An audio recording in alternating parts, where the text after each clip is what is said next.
All right, on to chapter 15. This chapter is basically expanding on what we covered in chapter 15, which is why I'm lumping the quizzes together. So after Mendel did all of his work, it was mostly accepted, but there was still no solid link between chromosomes and the heritable factors that Mendel was looking at. And around the same time that he did his work, people developed a lot better microscopes, and so scientists got a lot better at looking at the cells and watching mitosis and meiosis, and observing these chromosomes. But they didn't know what the chromosomes were. That's why they got the name chromosomes. It was just colored bodies. Chroma is just color. And so they just noticed these, darkly staining objects that would move around when the cell divided. So they didn't really know exactly what the chromosomes were. That link was established, the link between the chromosomes and the actual inheritable factors like flower color and things like that. That link was established by a new player that we're going to learn about. Thomas Hunt Morgan. Thomas Hunt Morgan, he was using a different model organism. He wasn't using pea plants, he was using fruit flies.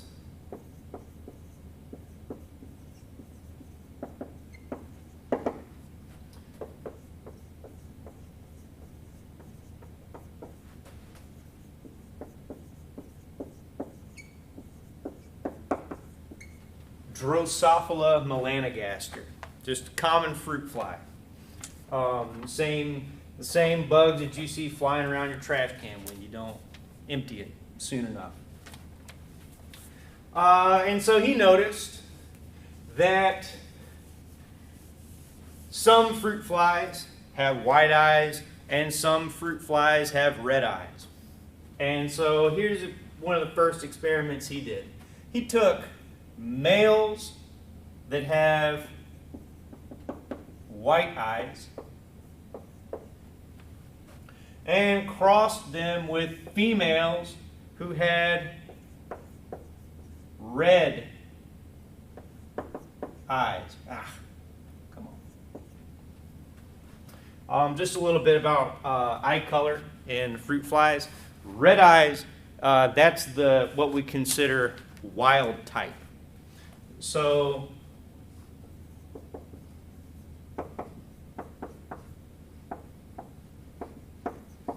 when you hear me say wild type, just think normal, right? I think in the last lecture, one of the last things we talked about was, a few different genetic disorders, like one of them was achondroplasia. So wild type for that gene is, a normal stature. Someone with achondroplasia has the mutant gene, but wild type is what we consider normal. So in fruit fly eye color, red eyes, that's the wild type condition, right? So fruit flies, if you look at their eyes closely enough, you'll see that most of them are red. Occasionally you'll find some wide eye ones, but they're the unique, they're the exception to what's normal for eye color in fruit flies. Okay, so Thomas Hunt Morgan, he found some wide-eyed males and some red-eyed females, and he crossed them together. That is his P generation. All right. So he crossed them together, and what he saw in the F1 generation was 100% red eyes, 100% wild type in the F1 generation. All right, and then he took these F1 individuals And just like Mendel did, he crossed F1 with F1. And here's what he saw. Just like Mendel, he saw a ratio of red to white of 3:1 in his F2 generation. So far, he's basically doing the same thing with the flies that Mendel did with the peas. And so far, he's gotten the same results. But here in the F2 generation, right, when he crossed these F1 flies and got the F2 generation, and he got that 3:1 ratio, red to white, there was an interesting pattern of inheritance between males and females. The females were 100% red-eyed, and the males were 50-50.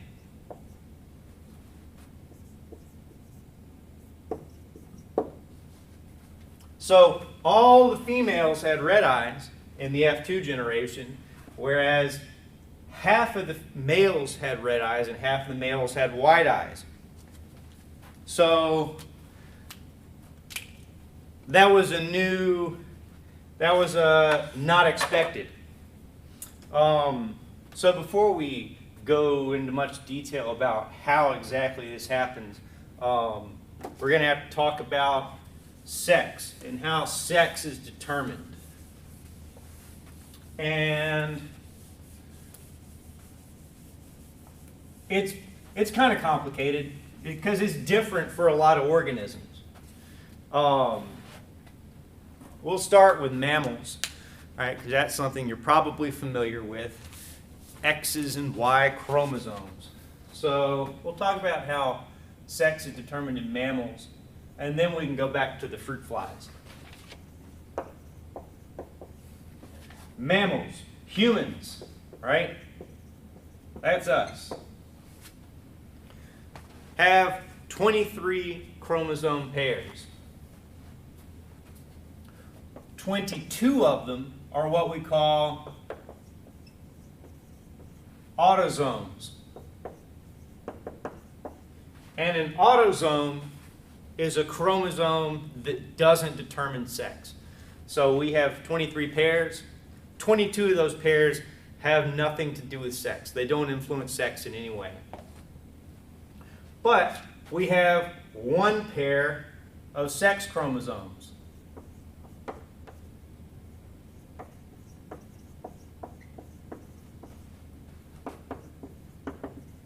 And I'm sure you've heard of it, right? It's the X and the Y chromosome. You can either have two X's or you can have an X and a Y. And then there are some exceptions, but we're not going to get into those in this class. So just for autosomes, just think of these as regular old everyday chromosomes that don't determine sex. And then the sex chromosomes, in mammals at least, are the XY chromosomes. And in general, if you have two X chromosomes, you wind up as female. And if you have an X and a Y chromosome, then you wind up as a male, right? And then there are a number of exceptions to this, but we're not going to get into them here. So this actually leads to some pretty interesting inheritance patterns for genes that are found on these chromosomes. Because, you know, normally when we were learning in chapter 14 about genes and their inheritance patterns, we were basically working on the assumption that we were looking at autosomes, right? We were working on the assumption that you get two copies of that gene. You get two alleles, one allele from your mother, one allele from your father, right? And that's true if you're looking at autosomes. But let's say, you know, for males, you've only got one X chromosome. So if there's a gene on that X chromosome, you only have one allele for that gene. So if it's recessive, then it can show up with only one copy. Whereas females have 2 X chromosomes. So it leads to some pretty interesting inheritance patterns.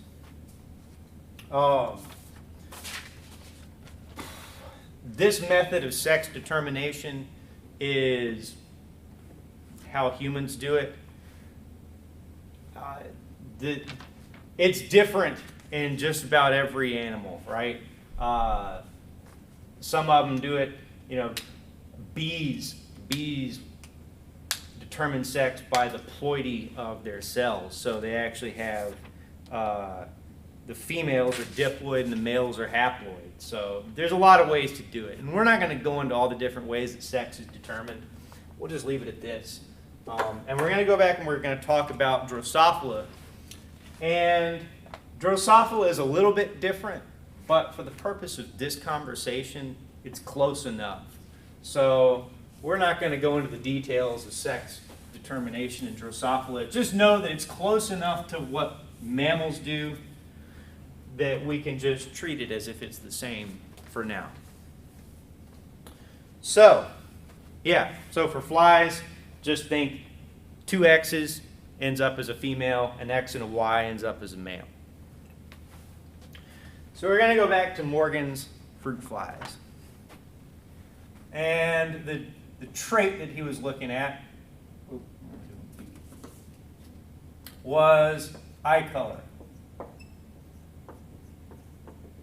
Drosophila eye color.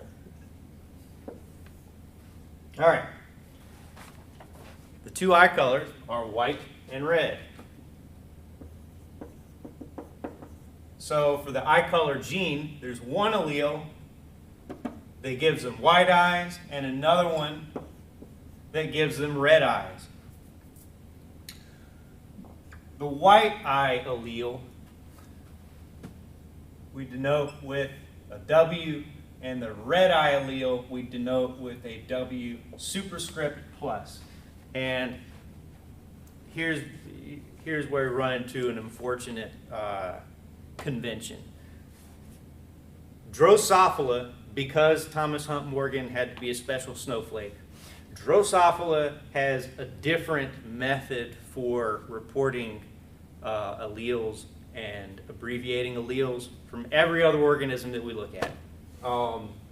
So the convention for Drosophila is totally different from what you learned in chapter 14.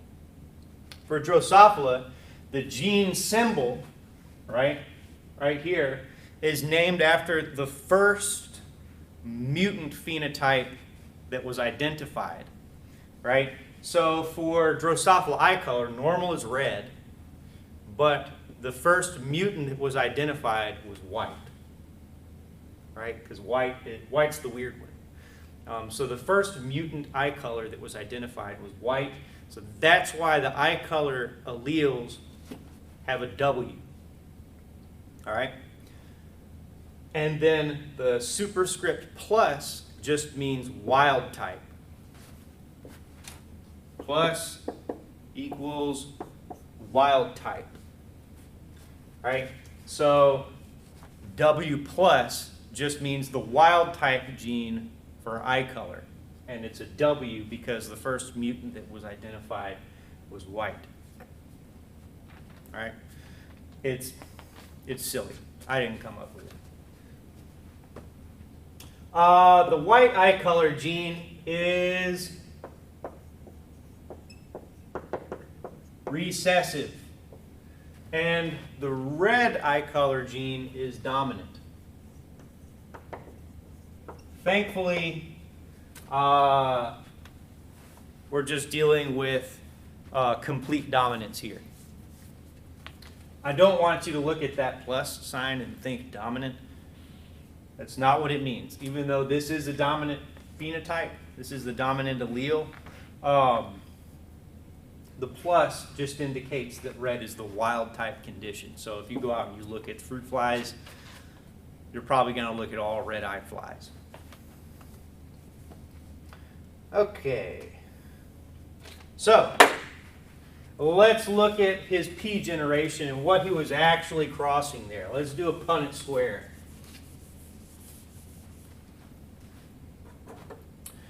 It turns out that both of those are on the X chromosome, right? Both of those genes are on the X chromosome. I should have written that down, but I didn't. You should write it down. Both of those alleles that we looked at, the gene that we looked at, are on the X chromosome.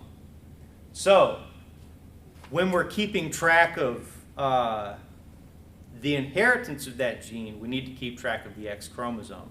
So, when we're doing the Punnett square, we won't just put W and W plus in there. We'll say X, right, with W, or X with W plus, right, because we have to keep track of the X and the Y chromosomes. So when we look at the P generation in Morgan's flies,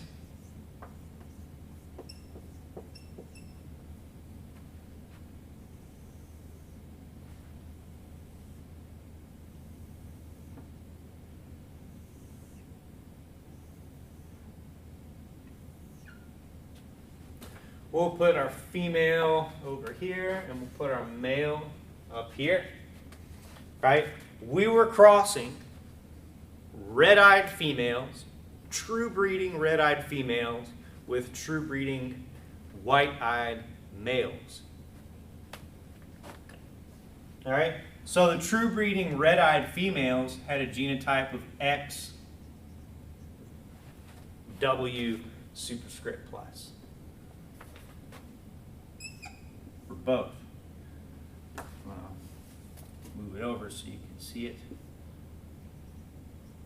There you go. That's a genotype for the females. They have two wild-type dominant alleles.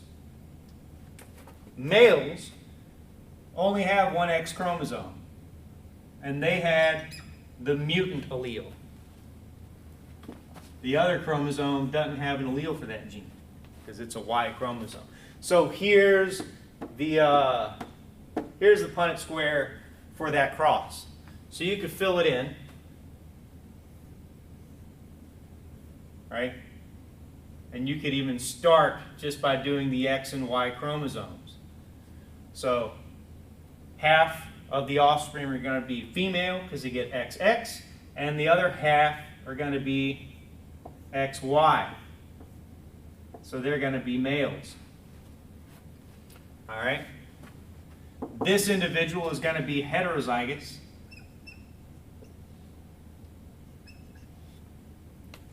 This individual is also going to be heterozygous because it's going to get the wild type allele and the mutant allele.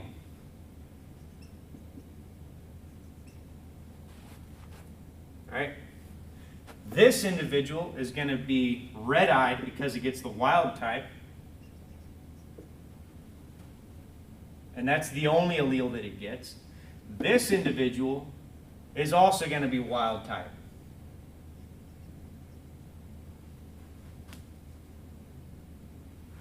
Because it only gets one allele and it doesn't get one from the father.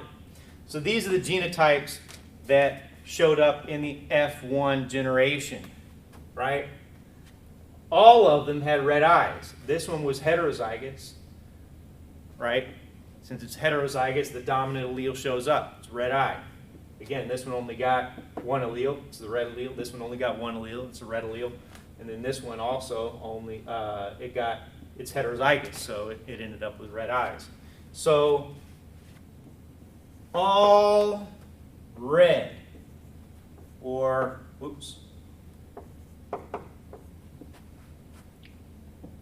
red-eyed phenotype.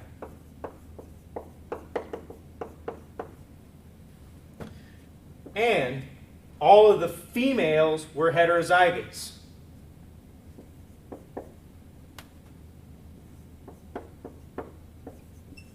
All the females were heterozygous for the mutant allele. All right? This is what happened in his F1 generation. Right? These are the P generation parents. They cross, give us the F1 progeny, and the F1 progeny are all red-eyed, and all the females are heterozygous. Look at that. Heterozygous, heterozygous.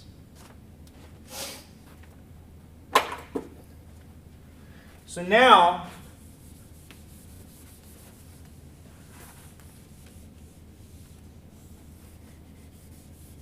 when he crossed the F1 individuals with each other,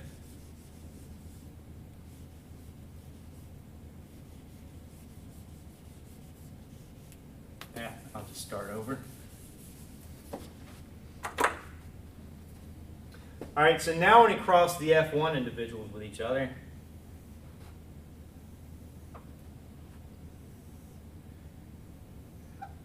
here's what he got. All right, this is an F1 cross. Again, we'll put the females over here, the male here. All right, remember, in the F1 generation, all of the females were heterozygous. So here's their genotype.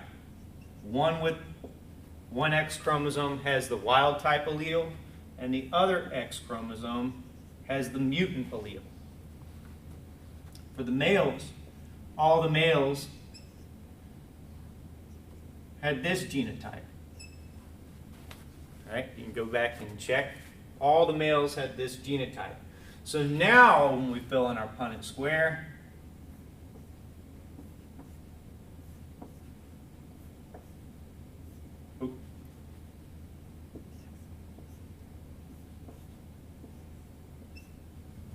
here's what we get. This female is homozygous wild type. This female is heterozygous. So both of these females are going to be red eyes. You go back and look at the beginning of the lecture, that's exactly what he saw. This male got one X chromosome, and that X chromosome had the wild type allele. But this male also had only one X chromosome, but it had the mutant allele.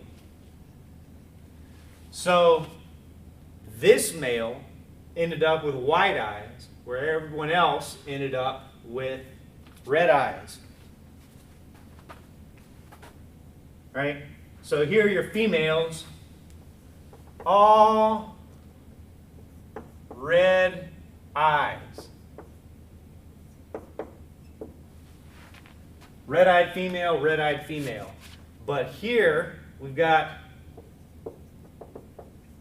one white-eyed male, and here we've got one red-eyed male. So the in the F2 generation, right? This is the F2 generation. In the F2 generation, that white-eyed phenotype shows up again, but it only shows up in the males. And that's just the nature of genes that are found on the X chromosome. So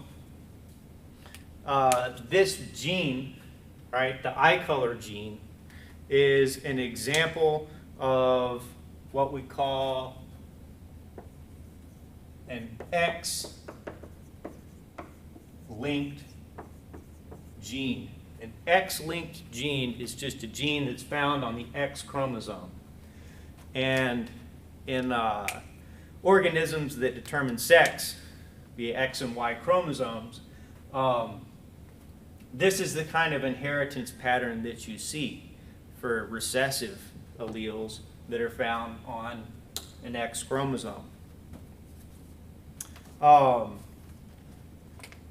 So X-linked genes are found on the X chromosome. Another type of gene, just to specify here, is called sex-linked, right? Sex-linked genes are found on either the X or the Y. So sex-linked genes can either be X-linked or Y-linked. All right, so all X-linked genes are sex-linked, but not all sex-linked genes are X-linked. Pretty simple.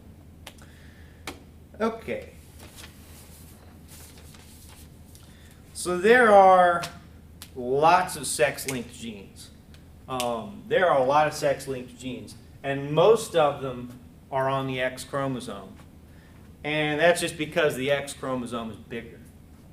You know, if you look at the relative length of the X and the Y chromosomes, you know, the X chromosome is like that long, while the Y chromosome is about that long. So the X chromosome is a lot bigger. So most of the sex-linked genes in humans, at least, are found on the X chromosome.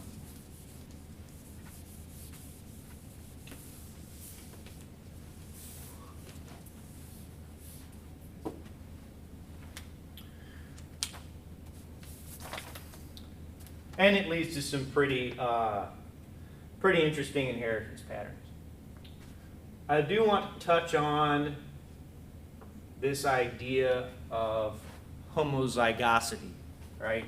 So we're looking at an XX individual that has W, right? We can say this individual is homozygous.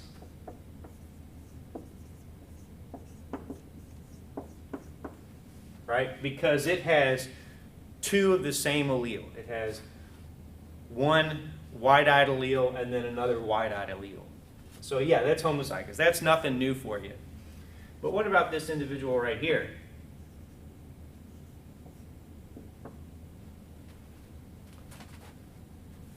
This individual only has one allele, a wide-eyed allele. The other chromosome doesn't have an allele, so it's not heterozygous. We say this individual is hemizygous because it only has one allele.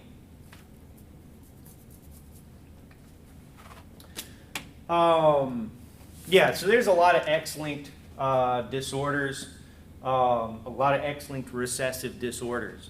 One of them, I know nobody in our class is colorblind, because I asked. But no doubt some of you know somebody that's colorblind. Probably most of you know at least one person who's colorblind. And if you look at the sex of that individual, chances are that person is a male, right? Because it's an X-linked recessive disorder. And X-linked recessive disorders tend to show up in males much more than they show up in females for the reasons that we basically just went over, right? Wide eye color in Drosophila is an example of an X-linked recessive phenotype. And as you saw, it only showed up in the males. These alleles can be pretty rare, and so the chances of getting two of those recessive alleles in one female is pretty low. A lot lower than the chances of getting one of the alleles in a male. And so yeah, the reason that you see X-linked recessive disorders, mostly in males, is because the females need two alleles, but the males only need one, and those alleles can be pretty rare. So yeah, we look at color vision, right? The gene that encodes color vision. Now we're talking about humans. All right, color vision in humans.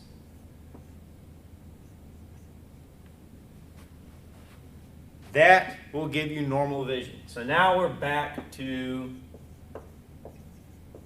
the normal convention. We're not doing the weird Drosophila naming convention. So just capital N means dominant. The capital means dominant. N means it encodes normal vision. So that's normal. It's dominant. But X superscript lowercase n gives you color blindness.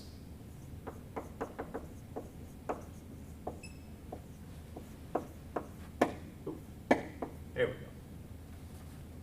All right, so let's look at what happens if you breed a heterozygous female with a normal vision male. So we're going to breed an individual that is heterozygous, a heterozygous female with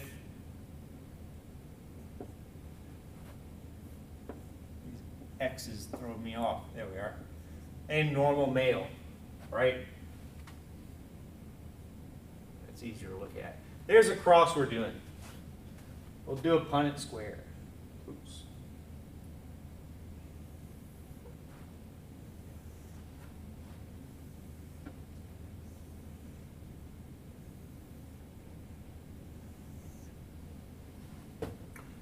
So here's our female. It's heterozygous. Here's our male. It's hemizygous dominant. And here's what we get. A female that is homozygous dominant. We get another female that is heterozygous. Both of these females have normal vision, right? This one's only heterozygous, and that's the dominant allele. So this individual is not colorblind. We get a male with normal color vision. We get a hemizygous dominant male, and then we get a hemizygous recessive male, right? So here we go with a colorblind male, all right? These two right here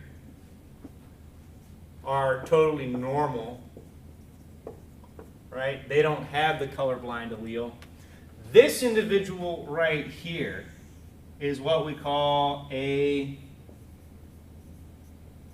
carrier, right? Because this is a female who's not colorblind, but she's carrying the colorblind allele. And so what that means is that this individual can pass on that phenotype to her male offspring, even though she herself is not colorblind, right? Her mother was a carrier. So let's look at, let's look at a pedigree for this X-linked recessive disorder. If you go to the PowerPoint slide, the first content PowerPoint slide. Oop, I advanced too far. There we are. All right, what you're looking at is a pedigree for color blindness. So, which individuals are colorblind, right? We learned how to look at a pedigree in the last chapter. So identifying the colorblind individuals is pretty simple, right? There's only 8 of them. There's only 8 of them. It's just the ones that are colored in dark, right?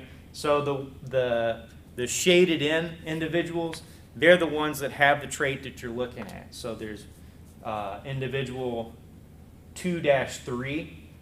I'm going to refer to individuals as their row dash their number. So on the left side you see Roman numeral numbers, and then each individual in each row has a unique number. So the first colorblind individual on the pedigree is individual 2-3. And then in the third generation, you've got 3-2, 3-4, and then you've got 4-3, 4-5, 4-8, and then you've got 5-3 and 5-6. So those are all your colorblind individuals. All right. What about the carriers? We'll make a list of them right here. carriers in that pedigree. Well, now let's look at 2-3. That individual is a male and he's colorblind. He had to have gotten that colorblind allele from his mother because you only get X chromosomes from your mother. So 2-3, he got the colorblind allele from his mother, so his mother must have been a carrier. So 1-1 is a carrier, right? You see, if you don't see how I did that, then come to office hours and we'll go over this real slow. So we know that 1-1 is a carrier. All right. For the exact same reason, 2-1 has to be a carrier. So 2-1 is a carrier. We know this because 2 of her sons are colorblind.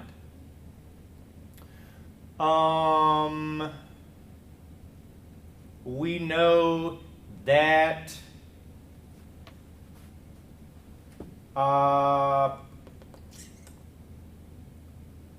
we know that 3-5 has to be a carrier. Well, we'll come back to 3-5. That's a weird thing going on there. You might have already noticed it.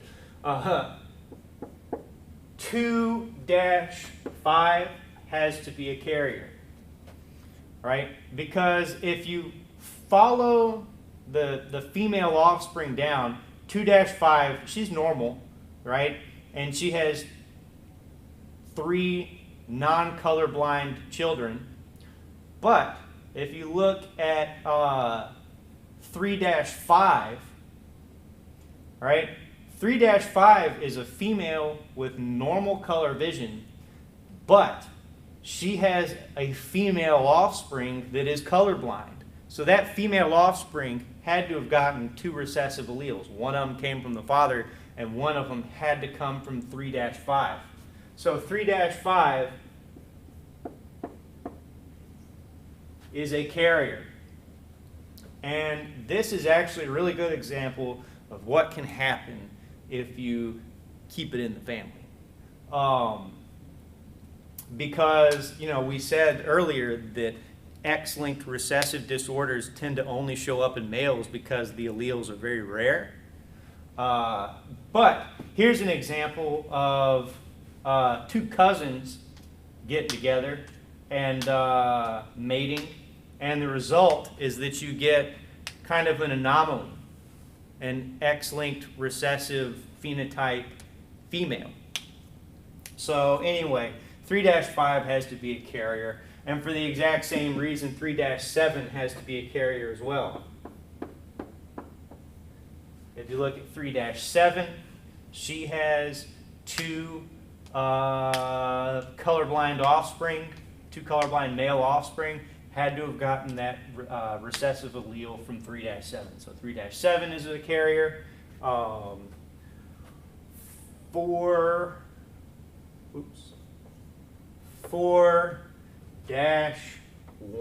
has to be a carrier. 4-7 has to be a carrier.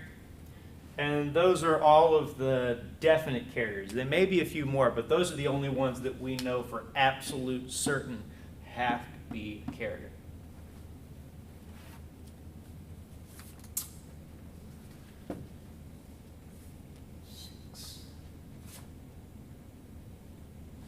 Yeah, so here's a question for you. How did individual 5-6 inherit their color blindness? They're another kind of unique one in this tree. Individual 5-6. How did that individual inherit their color blindness? Pause it and try to figure it out. It's pretty simple. That is a colorblind male, right? It has the colorblind allele on its X chromosome, and that X chromosome had to come from the mother.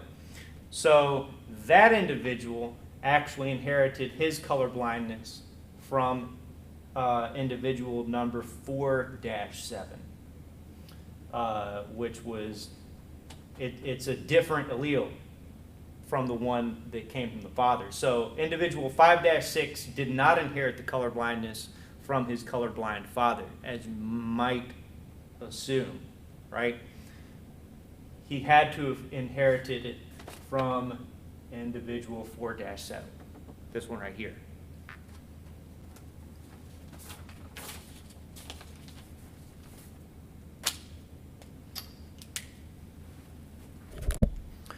We're going to shift gears for a little bit and talk about a phenomenon called X inactivation. So you'll recall that female mammals get 2 X chromosomes and males get 1 X chromosome and 1 Y chromosome. In female somatic cells, right? So when I say somatic, I just mean like the cells of your body. These cells will actually only use 1 X chromosome. They have 2, but they'll inactivate 1 and just use the other one.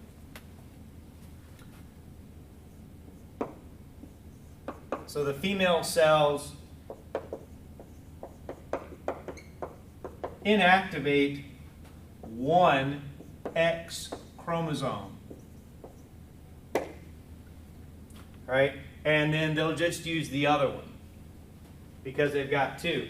The inactivated one condenses along the edge of the nucleus.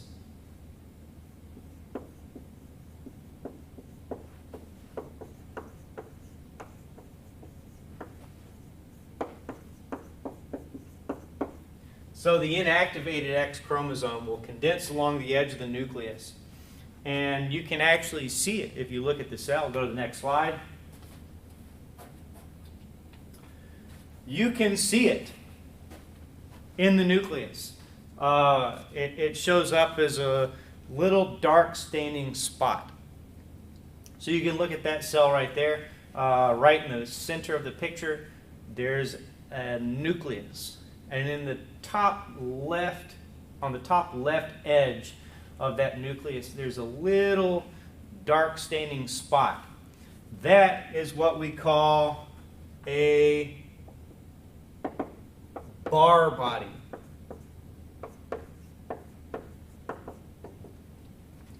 Right? It's named after a guy named Barr. He was the first one to characterize them. So, did what a lot of scientists do, named it after himself. And so, this can actually lead to some pretty interesting expression patterns in females for genes that are found on that X chromosome.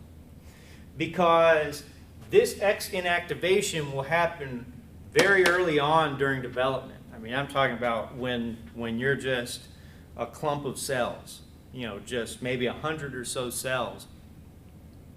That's when the X inactivation happens. And so it's totally random which X chromosome gets inactivated. But once an X chromosome is inactivated, then all of the cells that stem from that one cell will inactivate the same chromosome, right? So if you have X number 1 and X number 2, right? For any particular cell in that developing embryo, it's going to inactivate one of those 2. Totally random. Could be 1, could be 2. If that cell inactivates X chromosome number 1, then all of the cells that stem off of that cell, right, after that cell divides and divides and divides, all of its daughter cells and all of its daughter cells' daughter cells will all have the same inactivated 1 chromosome. So, if an individual female is heterozygous for a gene on an X chromosome, then what you can see is kind of a splotchy expression pattern. And we call that, it's got kind of like a mosaic formation. A really good example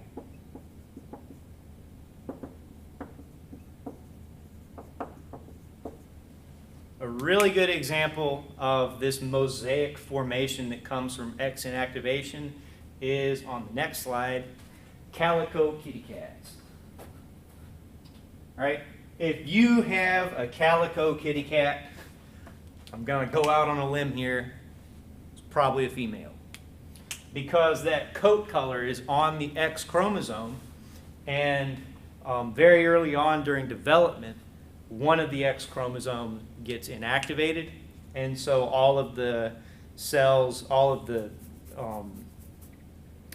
cells that stem from a cell where an X chromosome was inactivated, all inactivate the same chromosome. So that fur color gene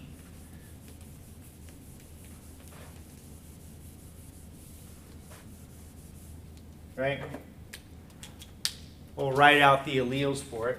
This is fur color in cats. And it is X-linked. This particular gene is X-linked. There's the dominant allele, capital O. Gives you orange color. And then there's lowercase o, that's recessive allele, gives you black. Right, so orange is dominant, black is recessive. So if you have an individual with this phenotype, all right, that's a male. That's a male with the orange colored allele. So this is an orange male. Simple enough. On the other hand, if you get a genotype like that, again, this is a male, but this one has the black allele, so we get a black male. Another possibility is this right here, a homozygous dominant female.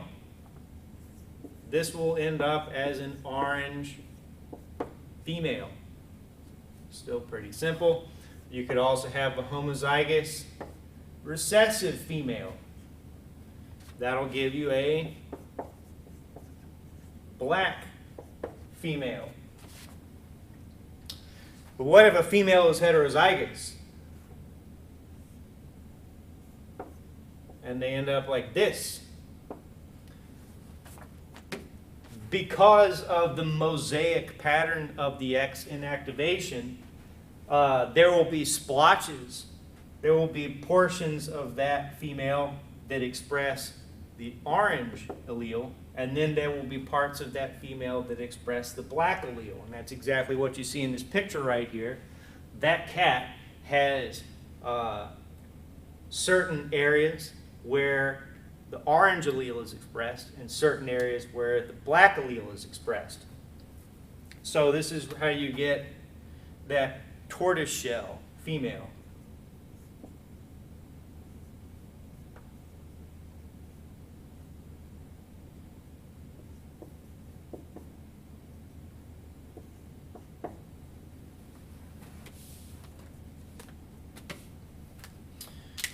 All right.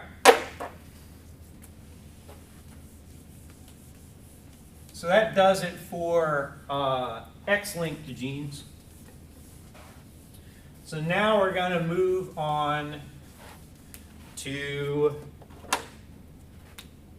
genetic linkage. New topic.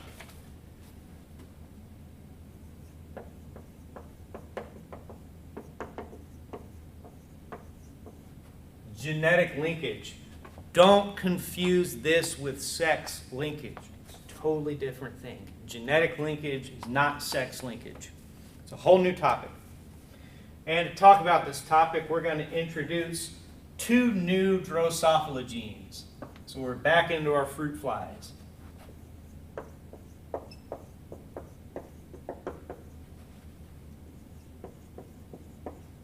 So we're looking at two new Drosophila genes, one for body color and one for wing structure. Body color. most flies, most fruit flies have a gray body color, but the first mutant that was characterized for body color had a black body color. So that's why the body color alleles are indicated by a lowercase b. So there's one allele that encodes a gray body, and we denote that with B plus. Right? This is the dominant wild type allele, as opposed to the black allele, which is just B. All right? This is the recessive mutant. So B plus is gray, B is black. That's the body color gene. Wing structure. They can have normal wings, or if you look at the next slide,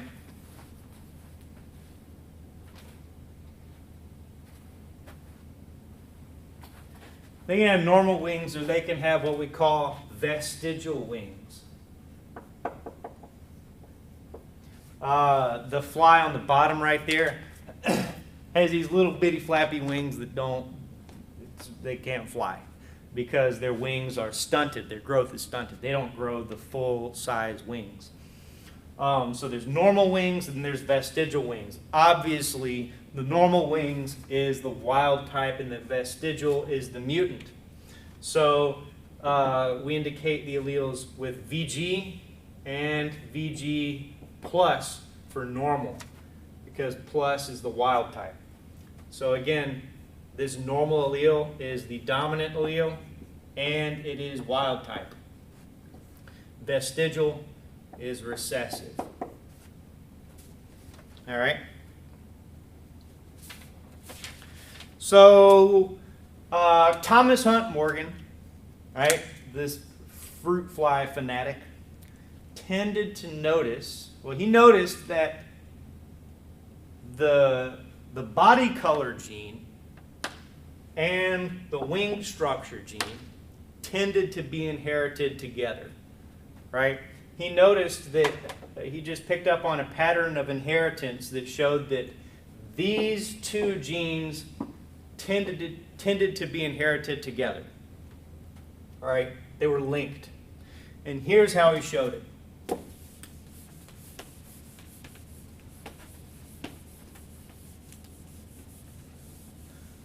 I would start a new page because this is going to fill up really quick. I'd start a new page and say, this is how Thomas Hunt Morgan demonstrated that these two genes were inherited together. All right, he started with this cross right here. A female that was homozygous dominant for both genes.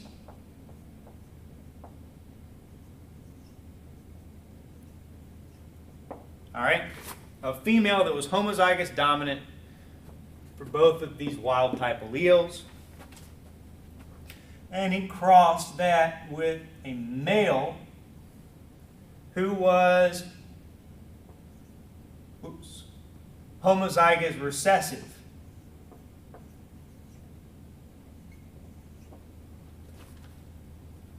That's his P generation. That was his P generation cross. And what did he get? Well, so far this is easy. If you cross a homozygous dominant individual with a homozygous recessive individual, you're going to get all heterozygotes. So all of the F1 progeny had this genotype right here. Right? That was the genotype of all of the F1 progeny. All right. Then he did a test cross. Pause the video, go back and review your notes from chapter 14 and review test cross. And then come back.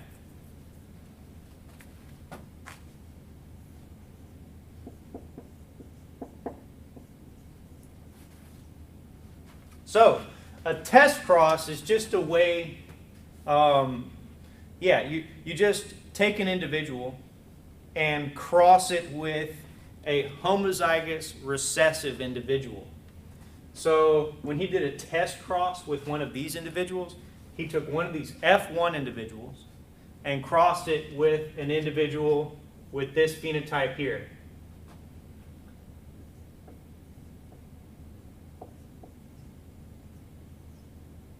All right? So he crossed one of these with one of these. Right? That was a test cross. And here were the genotypes that he got.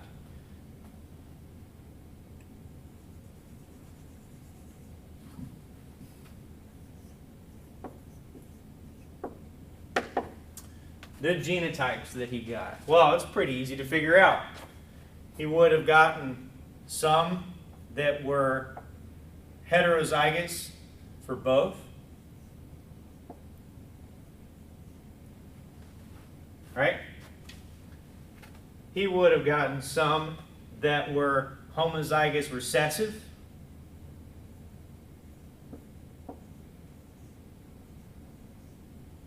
You don't need to do a Punnett square to figure this out. All right? So some that were heterozygous for both, some that were homozygous recessive, some that were B plus B, and then VG, VG. Right? So they were heterozygous for the body color and homozygous recessive for the wing structure. And then he would have gotten some that were homozygous recessive for body color and heterozygous for wing structure. Right? These are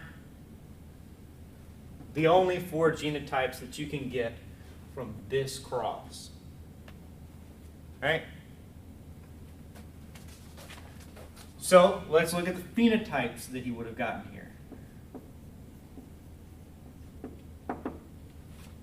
The phenotype for this individual right here is gray normal. It's all wild type. This would give you wild type for body color. This would give you wild type for the wing structure. So these were gray normal wing structure. These right here would be black vestigial.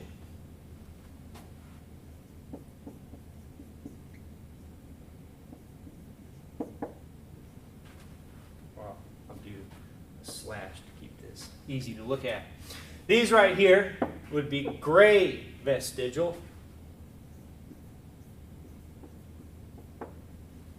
And these right here would be black normal.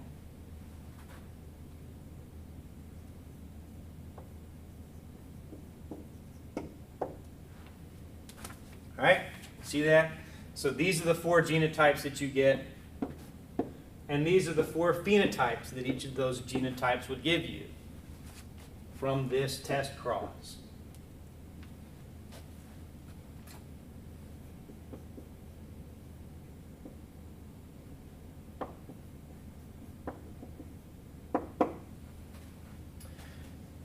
If these genes weren't linked, right?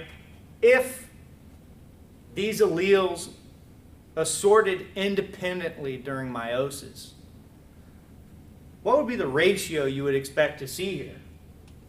Right? You could just figure it out with a Punnett square. Right? I'm not going to draw a Punnett square, but if you need to visualize this, then you can get a separate sheet of paper and do a Punnett square for this cross right here. And what you'll see is that you'll get 4 squares with this genotype, 4 squares with this genotype, 4 squares with this genotype, and 4 squares with this genotype. So you would expect, if the alleles were assorting independently, you would expect to see a 1 to 1 to 1 to 1 ratio. That's the expected ratio if the alleles assorted independently of one another. I would even write that down. just so you know, right, when you come back later and look at this, this is the expected ratio if the alleles assorted independently of one another. But that's not what he saw.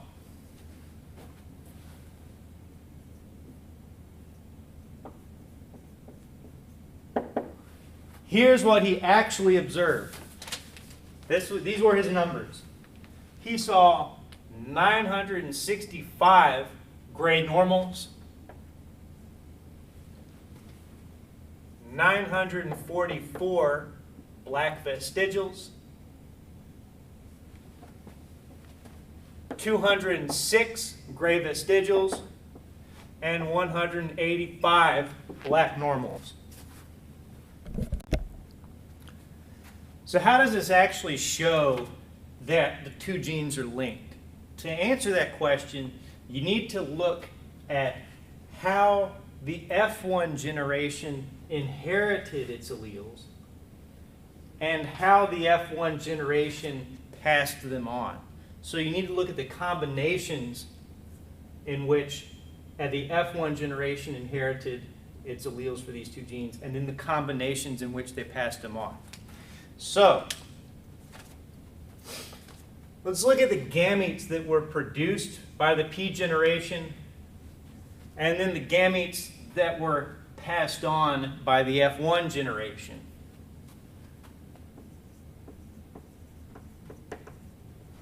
So the gametes produced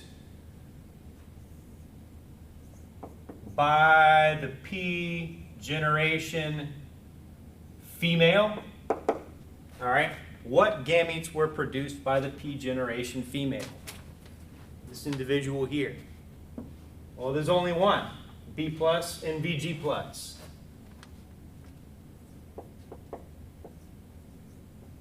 Right? That's the gamete that was passed on by the P generation female. And if you look at the ones passed on by the P generation male, there's also only one combination, BVG.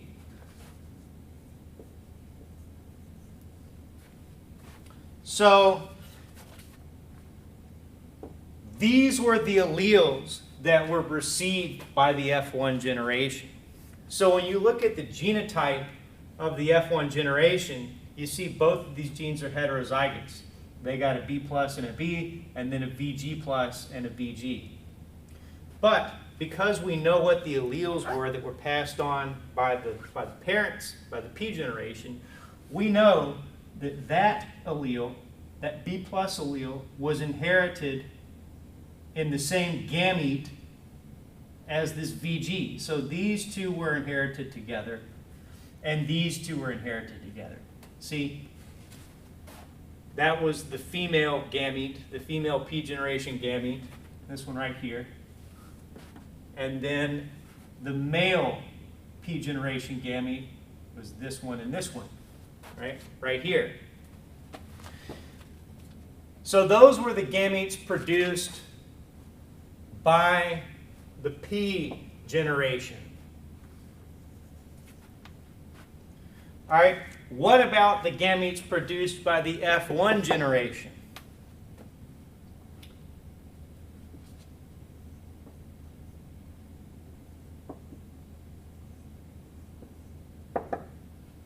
All right, the gametes produced by the F1 generation, there were actually 4 combinations, right? They passed on B plus, VG plus.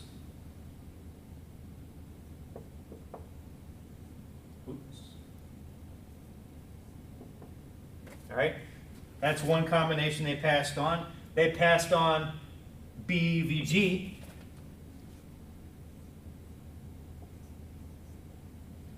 They also passed on B plus VG. And BVG plus. So they passed on a double wild type gamete, a double mutant gamete, a heterozygous gamete, and then the other heterozygous gamete. So these were the 4 gametes that were produced by the F1 generation. And you can classify them according to whether they are parental gametes or recombinant gametes. So you can look at these two gametes, or these four gametes, and you can tell that two of them are in the same combination that the F1 received from the P generation. So because this gamete right here, B plus VG plus, was inherited by the F1 from one of its parents, this is what we call a parental gamete. And it's the same here. This is the same combination that was received by the P generation male. So these two right here are what we call parental gametes. All right? Because that's the combination in which these alleles were inherited from the P generation. These two right here are new combinations, right? So we call these recombinant.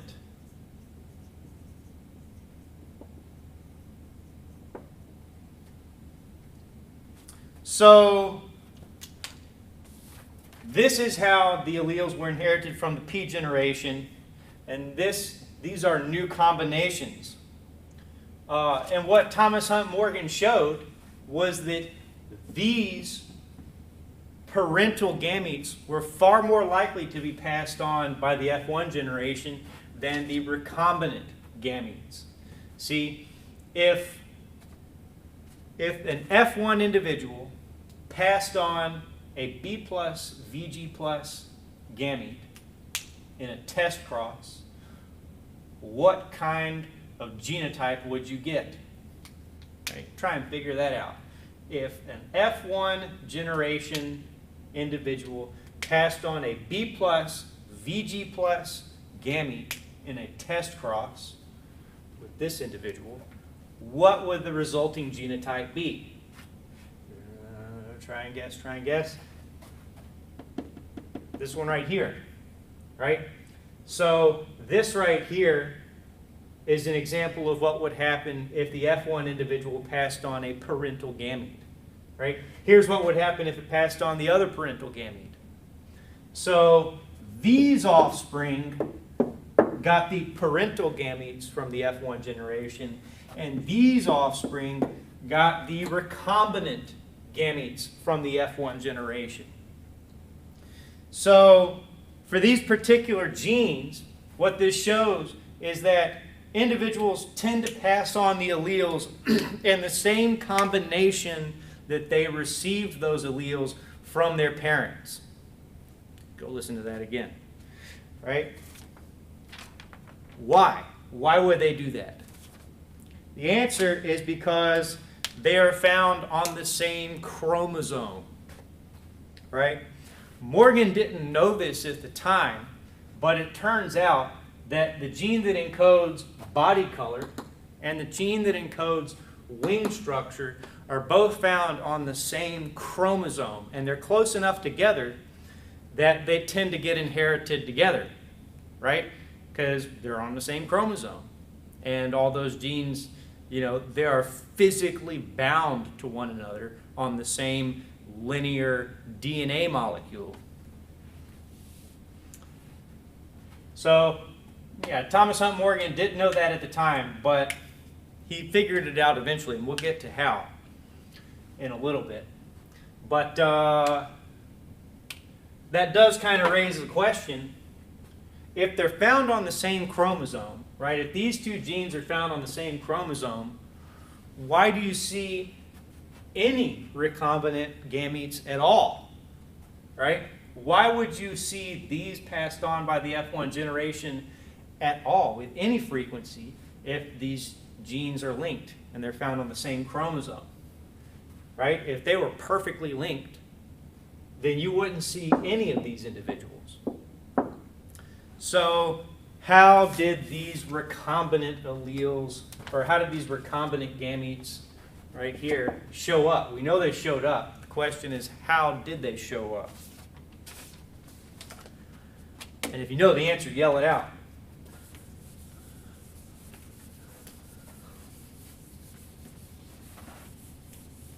Because it'd take like 10 minutes to erase this whole thing.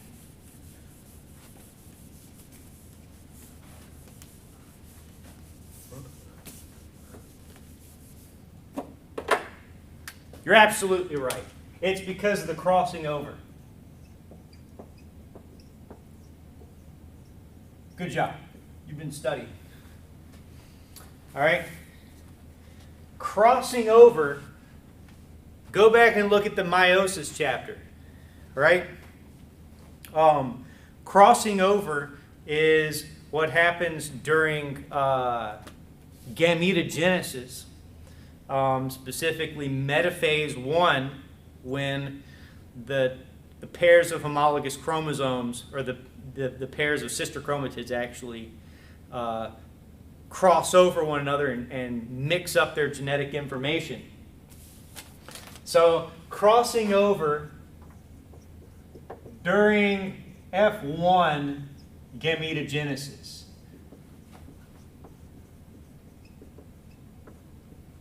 This is what accounts for the recombinant alleles. So if we draw, all right, we'll draw a pair of homologs. All right, a pair of homologs in metaphase 1. That's what we're going to draw here.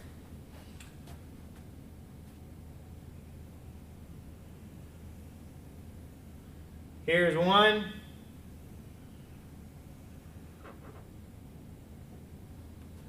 One in blue, and here's one in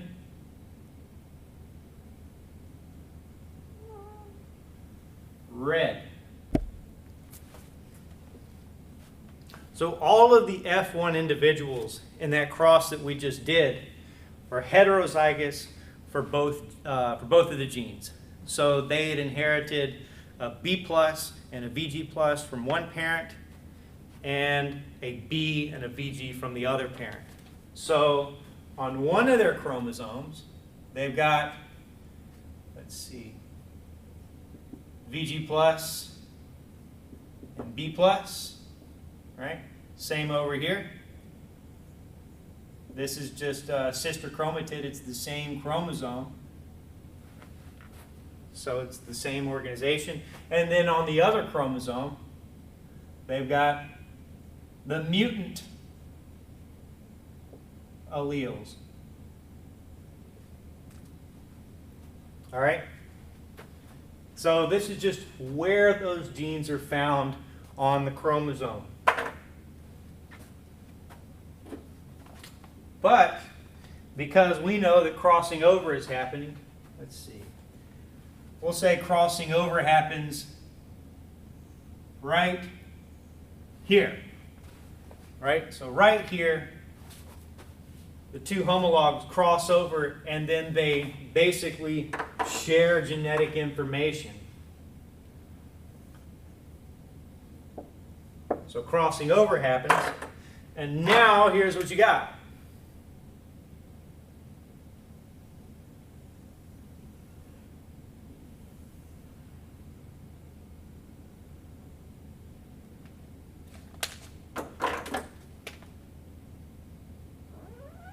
Right? So this section of this chromosome gets switched with this section of this chromosome. So now you've got two hybrid chromosomes.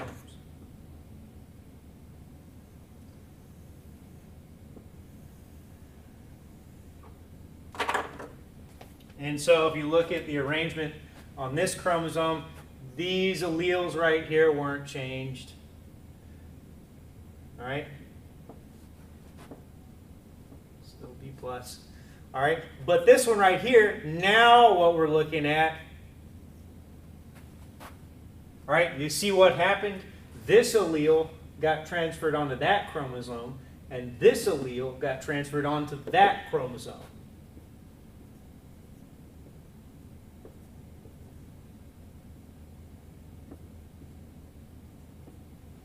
You see what happened there?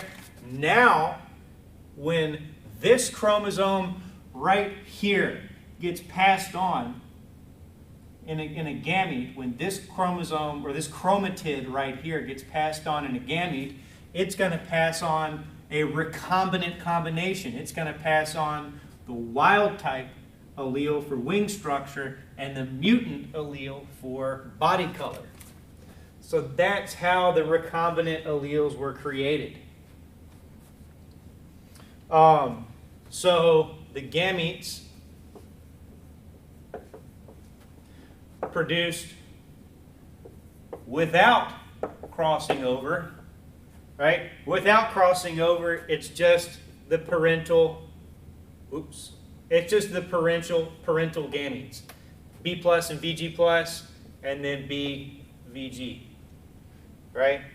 But with crossing over, right? If crossing over does happen, then you get all four possibilities: B plus, VG plus, BVG. So you get the two parental combinations, and you get the two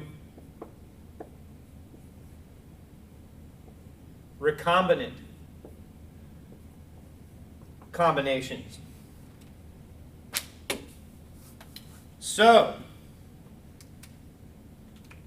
here's a question for you. If these genes are very close together, well, back up a second.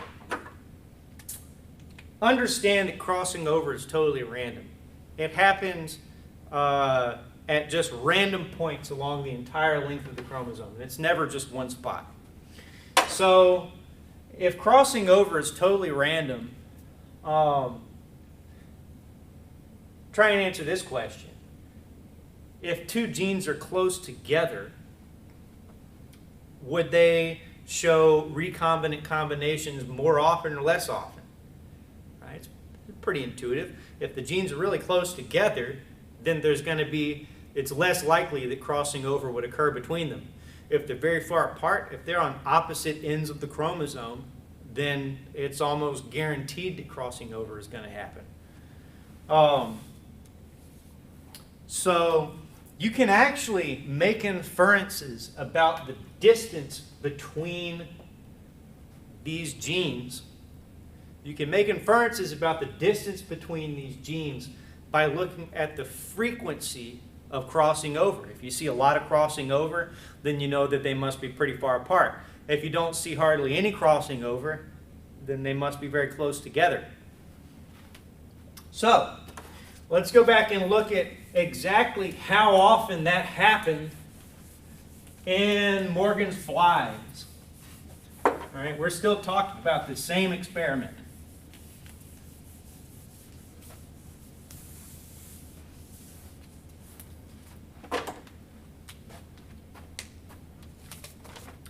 So we'll recap here. All right, let's summarize what happened in his experiment. He had a P generation, all right, where he crossed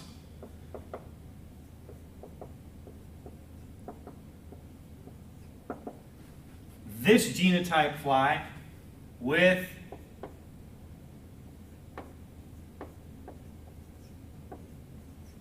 this genotype fly. All right, that's what he did in his P generation.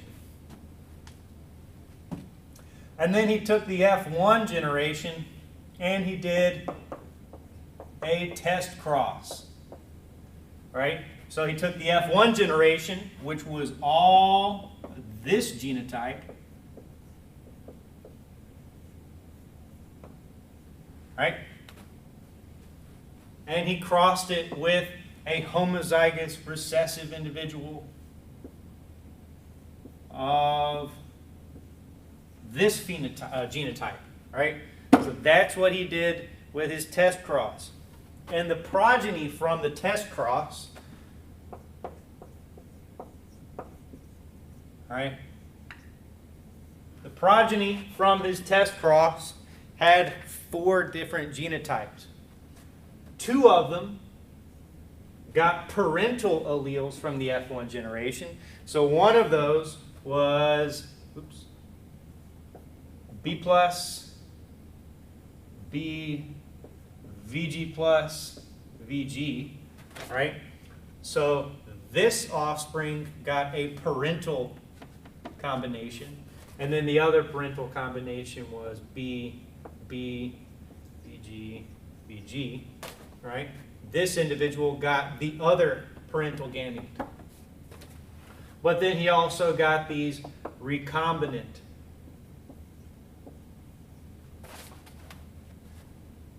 individuals. So this individual got a recombinant allele, or a recombinant gamete, a B plus VG, right? Which couldn't have come from the P generation. So this is recombinant, and then here's the other recombinant.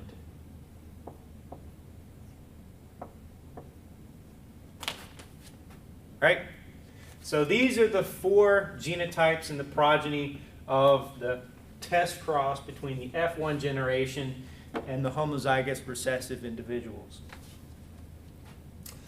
And here was his data, right? You already wrote this down, but I'll write it down again. He saw 965 of these. He saw 944 of these.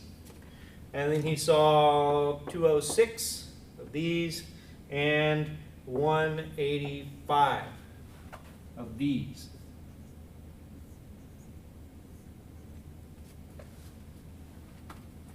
So,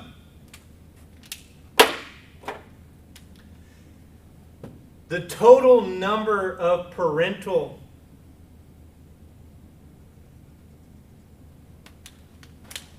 gametes passed on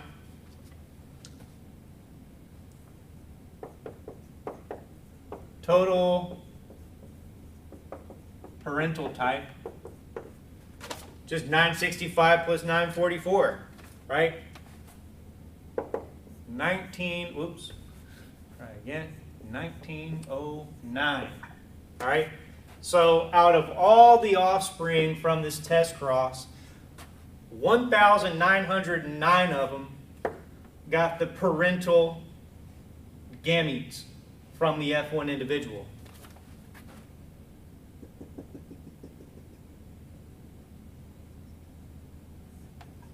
Oh. 391 of them got recombinant gametes.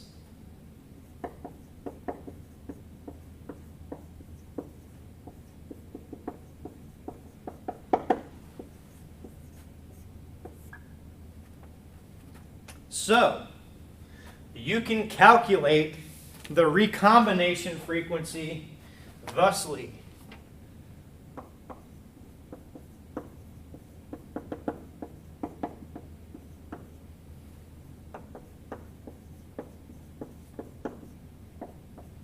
It's the total recombinants over the total offspring.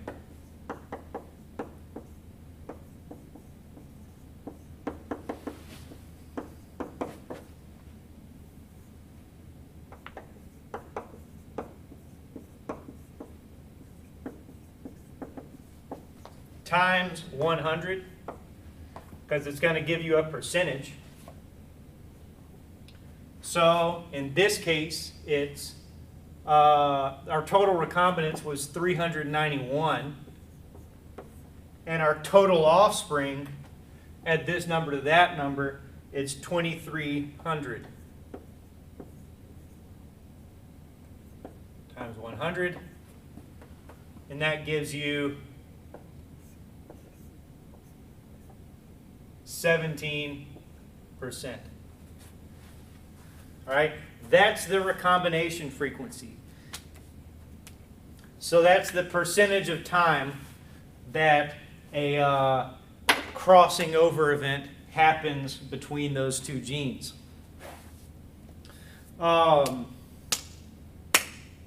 So the recombination frequency here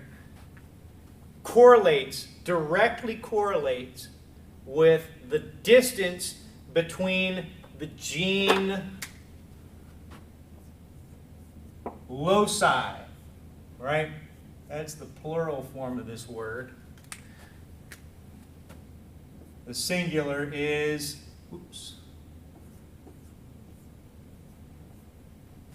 locus.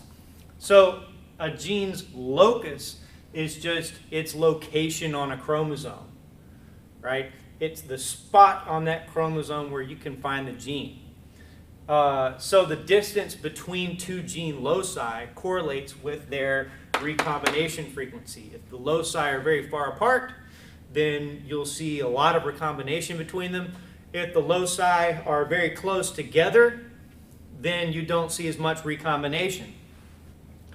17% is pretty low. So these genes are pretty close together. So yeah, this is one experiment that he did with two genes. He was only looking at two genes here, and he was, just looking at the frequency with which they were inherited together. You can look at more than one gene. Where's my eraser?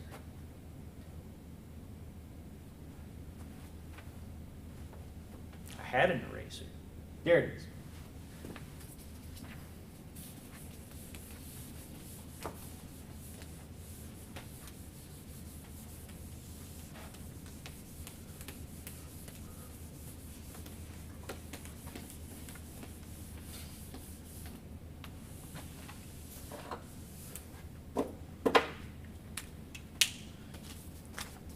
All right, so let's say you look at three genes.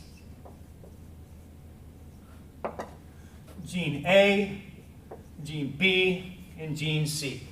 All right, we're not necessarily talking about fruit flies right now. And you do that experiment that Thomas Hunt Morgan did, and you calculate the recombination frequencies between each of these three genes. So you calculate the recombination frequency between these three genes. And you find that between A and B, these two have a recombination frequency of 9%.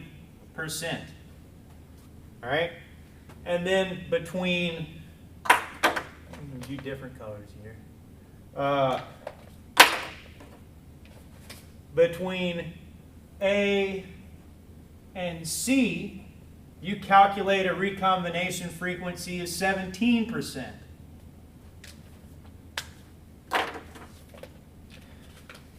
And then the last combination, between A and B, you calculate a recombination frequency of 9.5%. All right? So, you know that A and B are really close together. B and C are really close together, but not quite as close as A and B. And then A and C are a little bit farther apart. Right? So you know that the, we'll still color code it, just to be nice. The AB recombination frequency is 9%. The AC recombination frequency is 17%. And the BC recombination frequency is 9.5%. Okay. So you could map them out because you know that these recombination frequencies correlate with the distance between the genes on the chromosome. So you can map them out, right? If a chromosome is a linear DNA molecule, you can just indicate it with a straight line. And so you know that A and C are the farthest apart. So we'll put A here, and we'll put C here. All right? And you know that B falls somewhere in the middle. All right? B is close to A and close to C, but a little bit farther away than it is from A. So B is just somewhere in the middle. So we know that these are all in the same chromosome and they're in this order, A, B, C. It could go C, B, A, but you just, turn the chromosome around backwards, right? It's just A, B, C. So what we call this a linkage map, right? Because you're just mapping the linkage between these genes, and you're using what you know about their recombination frequency to map them on the chromosome. And so the distance between them is measured in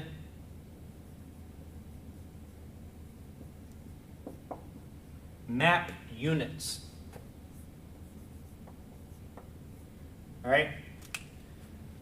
The distance between genes on a linkage map is measured in map units. And a map unit is just basically the recombination frequency. So the distance from here to here,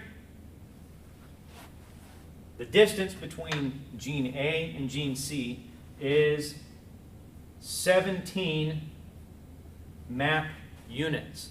The distance between A and B is 9 map units, and the distance between B and C is 9.5 map units. And you'll notice that these numbers, 9 plus 9.5, doesn't add up to 17. There's a really good reason for that, which we might not make it to in this semester. But you'll learn all about it in genetics. So here's a question for you. How many map units apart can two genes be before they're effectively not linked at all? Right? You can pause the video and try and figure it out. How far apart, how many map units apart can two genes be before they're not linked at all? Yell it out when you think you have the answer. You're right, 50 map units.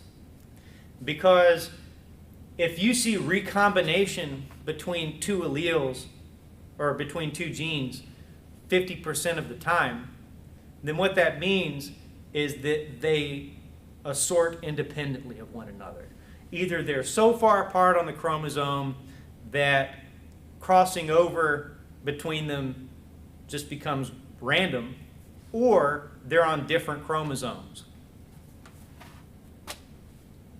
So the moral of the story here is that at a certain distance on the same chromosome, two genes will act as if they're on separate chromosomes, right? They'll behave as if they're on different chromosomes, if they're far apart enough on the same chromosome.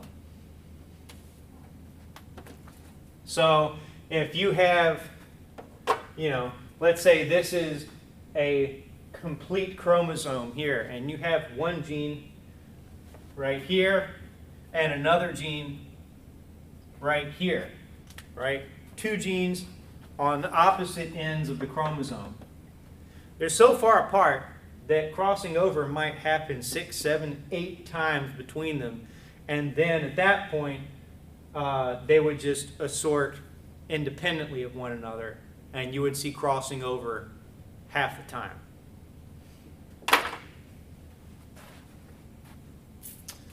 Okay. Or you would see, I should clarify, you would see recombinant gametes half of the time.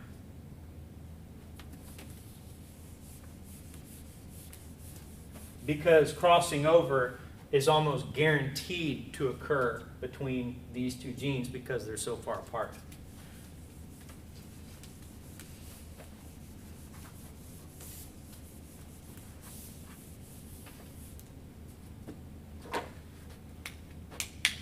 Okay, so that's a pretty neat trick. It's a pretty neat trick to use,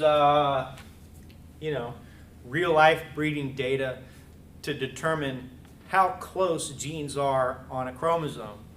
And you got to understand, at this point, Thomas Hunt Morgan still didn't know that the heritable factors he was studying were found on the chromosomes. We still didn't know what the chromosomes were. But he had found a neat experiment that he could do to calculate the recombination frequency between two genes. And so he started mapping the linkage between as many genes as he possibly could. He had, identified a whole bunch of different inheritable factors. And so he started calculating. He had an army of, undergraduate and graduate students working, probably not undergraduates, it was probably graduate students working underneath him. And they just started mapping out all the genes that they could. And so let's say, all right, here's some genes that are linked. He found that A and B were linked, all right, and then he looked at gene C, and gene C was not linked to either one of those. So he put C over here in its own linkage map because he didn't know what chromosomes were at this point. D was back over here.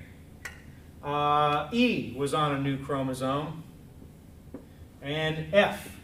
These are all just different genes that are linked together. So F was linked with C. G was back on this guy, and then H, I, J, and K were over here on a totally new chromosome. L was over here, M, N, O, P, Q, R, and maybe S was over here. And so he just started mapping out all these different genes that he could in Drosophila melanogaster. And what he found was that the genes began to cluster up in 4 discrete linkage groups, right? So he had one group of genes that were linked together over here, another group of genes that were linked together over here, another here, and another here. And no matter how many genes he looked at, they all wound up falling within one of these 4 linkage groups. And does anybody remember how many chromosomes are found in Drosophila melanogaster? 4. There are 4 chromosomes in Drosophila. That's why they're a really good model organism for studying genetics, because they've only got 4 genes or 4 chromosomes, 3 autosomes, and then 1 pair of sex chromosomes. And so this was the first real concrete evidence for chromosomes actually being the structures that carry this genetic information, right? Because it was really easy to count the number of chromosomes in a Drosophila cell at that point, and it was pretty easy to do these experiments. So this was the first real solid link between chromosomes and inheritable factors. So that was a pretty big deal. Pretty big deal when he did that. Next PowerPoint slide is a problem for you.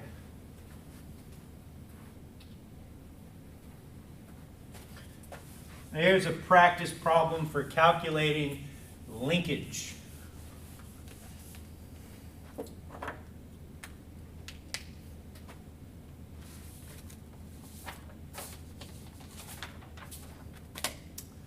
All right, so let's say in your P generation, right, there at the top, you have the cross for the P generation, right? It's this one right here. Big T, big A, cross with little t, little a, little a. We're not even going to worry about what these genes actually encode. Right? So that's our P generation. And that gives you an F1 generation that is entirely, heterozygous. Right? Our F1 generation is entirely heterozygous. And then you do a test cross, right? You take the F1 and cross it with a homozygous recessive individual. And here's what you get. You get 46 of these. You get 7 of these. You get 42 of these. And you get 5 of these. All right? If these genes sorted independently of each other, if they were not linked, you would expect to see roughly equal numbers of each, but that's not what you see. You see a whole lot of these, and then not as many of these. And it just so happens that these are the ones that inherited the parental gametes from the F1 generation. So what we're trying to do here is we're trying to calculate the recombination frequency between these two genes. So to do that, you've got to find out, well, we'll write our formula right up here, all right? Recombination frequency equals the total recombinants over total offspring times 100. All right? That's our formula for calculating recombination frequency.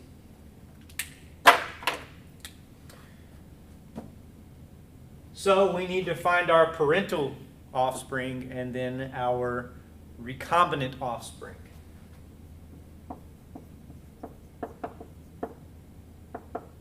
All right, the parental were these right here.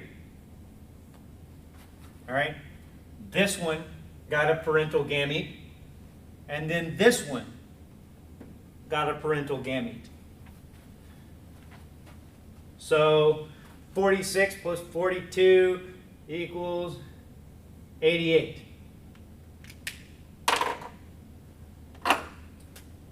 What about our recombinant?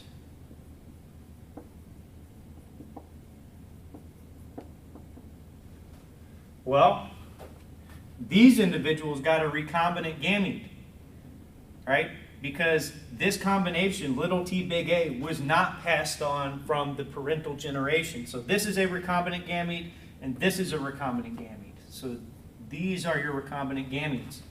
You got a total of 12.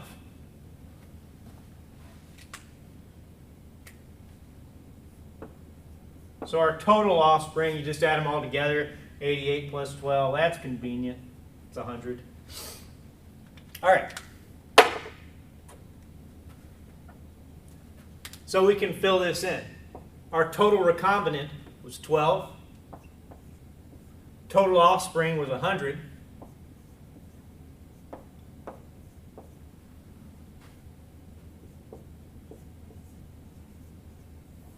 %. That's our recombination frequency. All right? If you don't see how I did that, make sure you come to office hours and we get straightened out, because you need to be able to do this. And once you get it, it's very simple. And so what this means is that crossing over happens 12% of the time between these genes, right? You get recombinant gametes 12% of the time.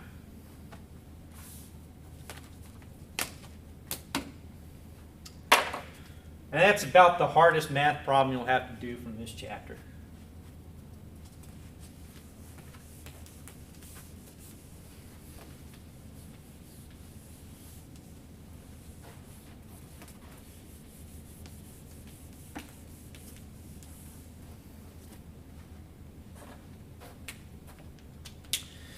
All right. Sometimes chromosomes and chromatids don't separate properly during meiosis, right? We learned about how meiosis separates chromatids into their separate haploid cells. Sometimes stuff goes wrong. It doesn't always happen perfectly, and sometimes chromatids stay together when they shouldn't, and sometimes they separate when they shouldn't. And so the result is a condition known as aneuploidy.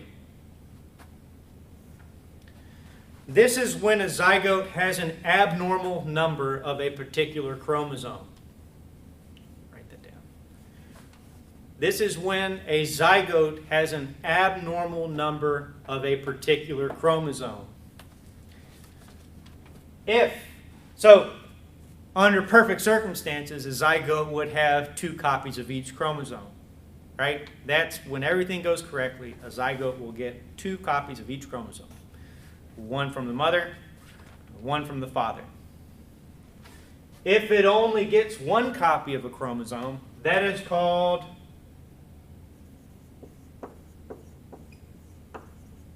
monosomy.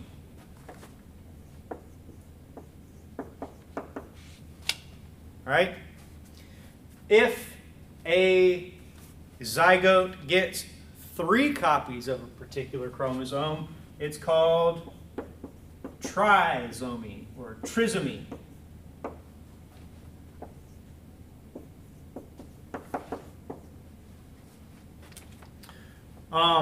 You probably heard of this one, right?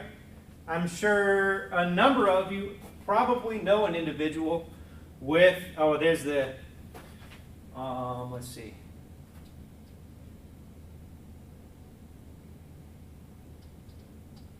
Sorry, I didn't realize that we had another practice problem. Go ahead and do that practice problem on the next one.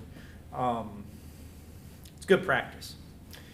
Okay, yeah, so back to monosomy and trisomy. Most of you probably know at least one person with trisomy 21. So what trisomy 21 means is that individual has 3 copies of chromosome number 21 when they should have 2. And the result is a condition called Down syndrome, or trisomy 21. That fellow right there, I went to college with him. Well, I mean, he lived at the college that I went to. Walter, called him Shorty. And he was, I don't know if he's still alive. He was the oldest person in the United States with Down syndrome, because they don't live very long. Because they have a lot of medical problems. But yeah, if you know somebody with Down syndrome, then you know that they're some of the most delightful people you'll ever meet. Not very smart, but just warm, very nice people. So that's the kind of thing that can happen if you wind up with the wrong number of chromosomes.